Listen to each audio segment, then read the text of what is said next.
Now, the second destructive storm in a week has forced the evacuation of more than 1 million people in the Philippines. President Ferdinand Marcos Jr. has declared a state of emergency there. Super Typhoon Fung-wong slammed ashore in Aurora province with high winds and heavy rain on the main Luzon island. Schools and government offices have been closed. The storm has now blown out of the Philippines, leaving landslides and flooding in its wake. At least 2 people have been killed. Mage is a freelance journalist, joins us now from the Philippine capital, Manila. So the super typhoon has now blown out of the Philippines. How much damage is likely to have been caused? Super Typhoon Fung-wong, or locally known here as Uwan, is now at the northwest part of the Philippines and should exit the country in the next 12 to 24 hours, heading to Taiwan, which left 2 people dead. It has been downgraded from super typhoon to typhoon, but the effects of it are still being felt in areas across northern Philippines. We can see flooding caused by storm surges, houses and boats being swept away by big waves, and towns being inundated with water up until the rooftops of homes. Evacuation centers too are full, even here in Metro Manila, where most cities near the coastline and rivers are being evacuated because of the significant rise in water.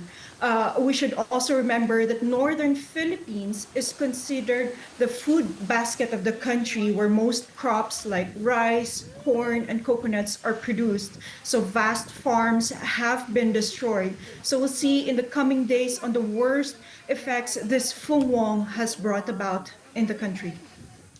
Now, more than 20 typhoons have struck the Philippines already this year. Were people and officials there adequately prepared?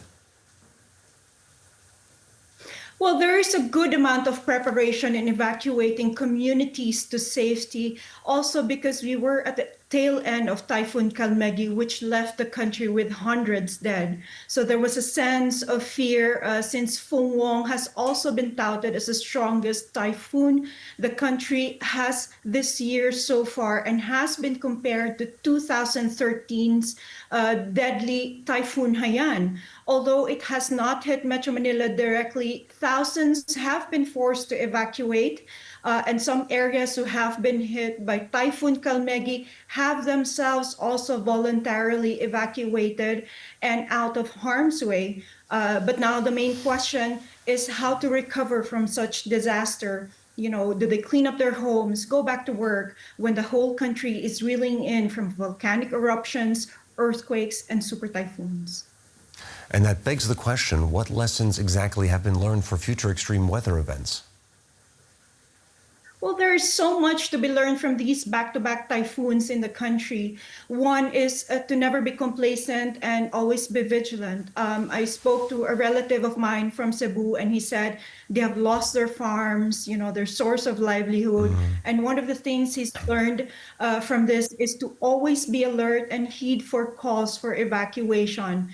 And also question where the government's flood control projects are now, which is haunting the country as of the moment. There are numerous investigations now on politicians' corruption deals on a now much needed flood control projects. All right, that was Mage, freelance journalist based in Manila. Thank you very much for your reporting. Meteorologist Matthew Cappucci joins us now from Washington. So Matthew, another massive storm is bearing down on the Philippines. What exactly is the latest you can tell us about Fung-wong? Well, it made landfall on Sunday local time as a Category 3 hurricane equivalent. Of course, it's a typhoon, but that means a major hurricane impact likely there, with winds on the order of 160 to 175 kilometers per hour. But my bigger concern, it's such a large, sprawling storm that it's really efficiently piling water against the coastline, leading to a significant storm surge. So across central northern portions of the Philippines, we're seeing numerous roads that are washed out, inaccessible routes that are inaccessible as well. So a lot of folks might be potentially stranded for a little while, unable to get to where they need to go. Of course, power outages are widespread. The winds have been a problem too.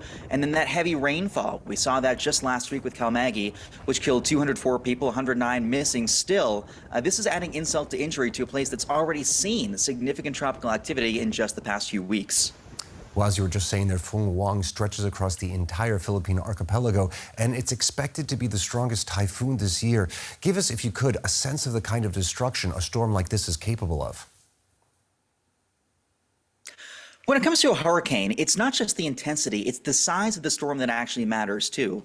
This thing has a large eye, which means its eye wall, the innermost ring of high-end winds near the center, is kind of spread out as well.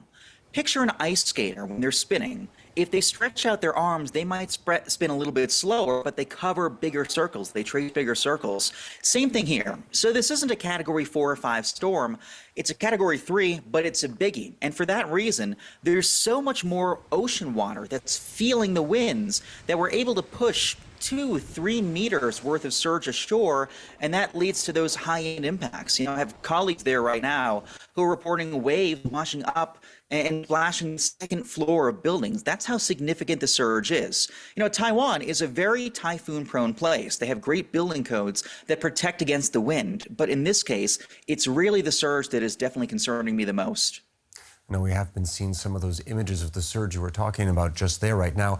And you've also been tracking these storms for years. So when it comes to the Philippines, the question is, have these storms have they started to become stronger and more frequent? Interestingly, thanks to the effects of climate change, we're actually seeing kind of a mixed pattern, if you will. Overall, believe it or not, we're anticipating slightly fewer storms worldwide. We get about 90 tropical cyclones globally every single year. They're very efficient at transporting heat from the equator to the poles. And roughly 6% of all the heat transfer in the atmosphere comes from these tropical cyclones. Now, in the future, we'll need a little less heat transfer thanks to climate change. But given more heat energy in the waters, in the atmosphere, in the mid-latitude regions, we're expecting slightly stronger storms. So they might be a little more prone to rapid intensification. They might be a little wetter, a little higher end. So putting it together, slightly fewer storms, but those that form more likely to be higher end significant hurricanes or typhoons. All right, I'm afraid we'll have to leave it there. That was meteorologist Matthew Cappucci. Thank you very much for your insights. Thank you.